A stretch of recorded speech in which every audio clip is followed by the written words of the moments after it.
Hey, it's Rain, and today I am back to help you and guide you through your next deal, okay? So today I will help you to have the mindset that it takes to get your first deal done, and also the tools that you should be using so you can better start your wholesaling journey. So before you start wholesaling, you need to have the right mindset.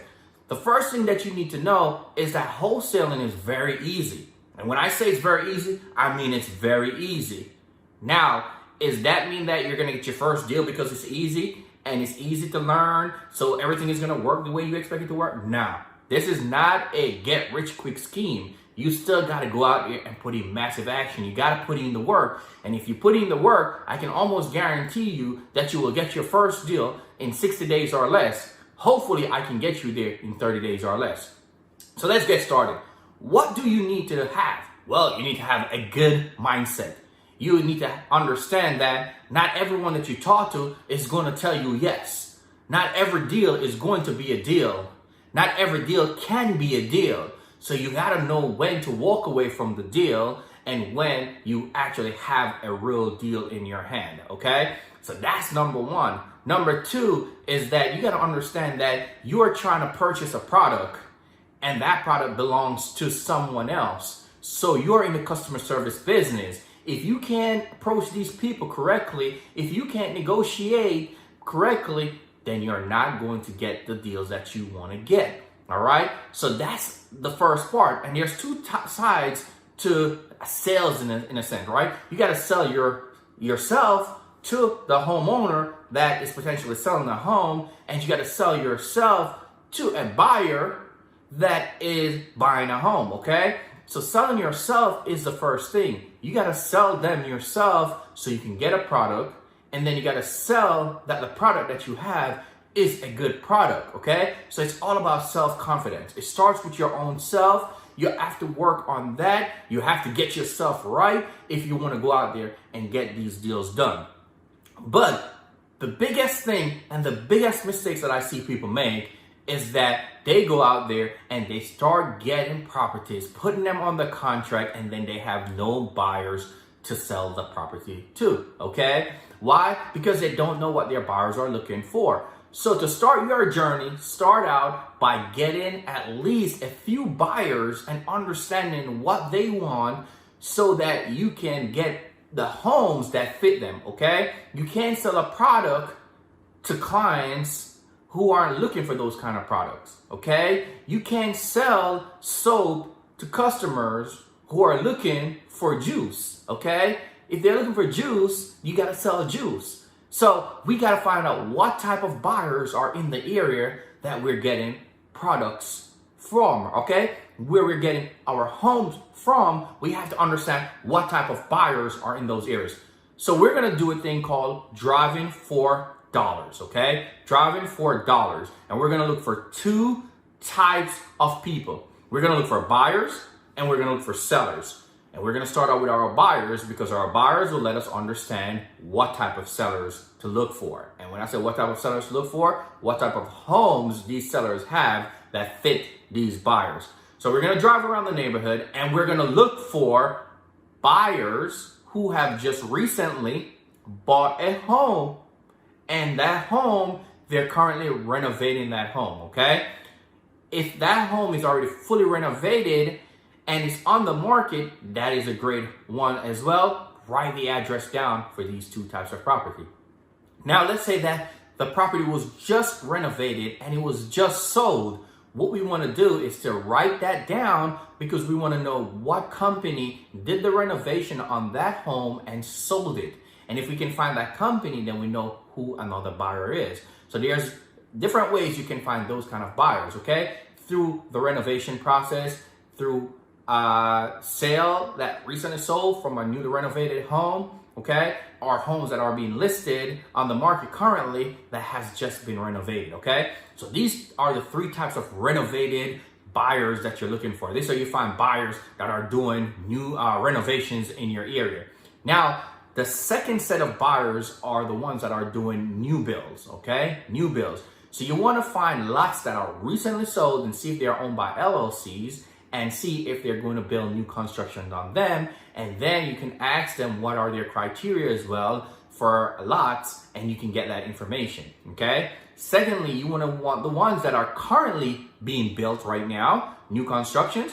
Find out who are doing these new constructions, get the name of the company, get the contact information, reach out to that person, and get their criteria as well, okay? Now, when that new construction is built and is being listed, find out who owns that property that is being listed. Who owns the new construction that just has been listed? Find their name, find their contact information, reach out to them again, and that's another buyer on your list.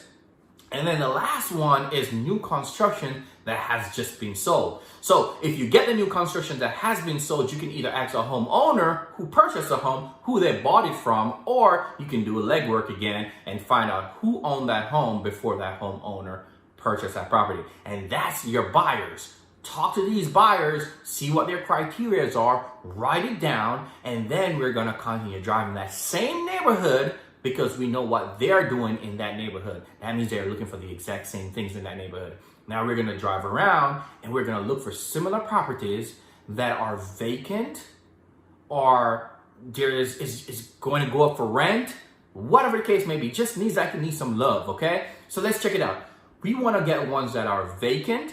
Maybe we can identify that it's vacant because it has a code violation on it. There's no cars in the yard. Maybe the cars is broken down. Grass is growing through the cars. Maybe the mailbox has mail in there that hasn't been taken out for a couple months now. Maybe the grass is overgrown. Maybe the concrete hasn't been taken care of. So you have grass going through the concrete and cracking it apart. Maybe when you look through the window, there's a blinds is falling down.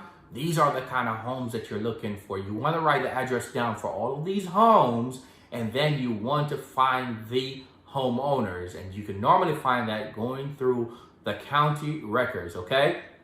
So whatever county it is, just go onto Google and type in, let's say Nash County, North Carolina. So Nash County, North Carolina, property records search. And that will bring you to the site where you can put the address in, and it will give you the name of the person. It will give you the address of the home that you just put in, and it will also give you the mailing address of the homeowner who lived there, okay? Now, when you get this information, you can send mailers to these people. You can try and find a number, and you can call them, and you can then try to negotiate a price point with them that fits the price point of the criteria that your buyers are buying at. And if you get that, then all you got to do is then sell that contract, that agreement that you have with the homeowner to your buyer, okay? But before you could do that, protect yourself. You want to protect yourself by ensuring that when you get an agreement and a price point settled with the homeowner, you have some contingencies out there to get out of that agreement if need be. So put at least a 14 to 30 days contingency in there for inspection, okay? And if the inspection doesn't go the way that you want it to go, you can cancel the contract and get out of that, okay? Also, you want to put a contingency in there that you can assign the agreement, because you're not going to actually sell the house. What you're doing is assigning the agreement for a cost, okay? And that cost is what you're doing. So for example, let's say that you locked it up for $130 with the seller, you can assign it for $140 to the buyer. And if everything goes well and the buyer brings the home to closing, you will make $10,000. So that's all you gotta do. Get your mindset right. Get out there and do the work. You're gonna get no's. It's okay. Move on.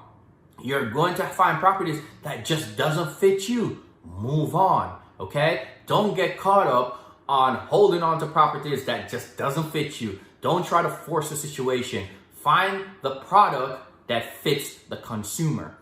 Find the homes that fit the buyers. Don't try to force your way into it. Understand what your buyers are looking for.